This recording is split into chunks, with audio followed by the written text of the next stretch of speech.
எல்லாருக்கும் அஸ்ஸலாமு அலைக்கும். இன்றைக்கி எப்படி நம்ம தக்காளி சட்னி சிம்பிளாக செய்கிறதுன்னு தான் நம்ம பார்க்க போகிறோம்.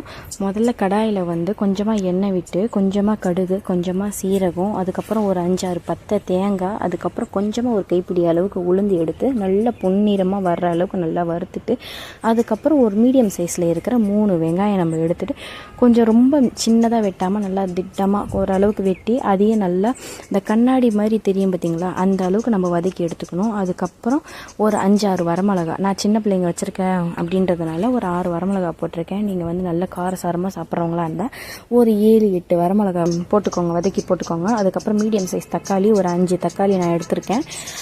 அதை நல்லா பொடிசாக நறுக்காமல் கொஞ்சம் திட்டமாக நறுக்கி அதையும் அதில் போட்டுக்கோங்க. போட்டு நல்லா வதங்கினதுக்கப்புறம் சூடு ஆறுனதுக்கப்புறம் மிக்சி ஜாரில் சேர்த்துட்டு நல்லா குறைன்னு அரைக்காமல், ரொம்ப மைய அரைக்காமல் திட்டமான பதத்தில் அரைச்சி எடுத்துக்கோங்க. அதுக்கப்புறம் அதிலே உப்பு போட்டுக்கோங்க, கல் உப்பு போட்டு அரைச்சிக்கோங்க.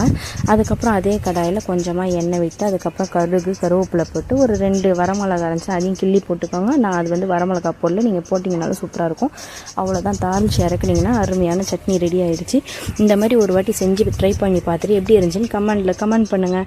இந்த வீடியோ உங்களுக்கு பிடிச்சிருந்துச்சுன்னா லைக் பண்ணிக்கோங்க, ஷேர் பண்ணிக்கோங்க, மறக்காமல் சப்ஸ்கிரைப் பண்ணிக்கோங்க. தேங்க்ஸ் ஃபார் வாட்சிங்.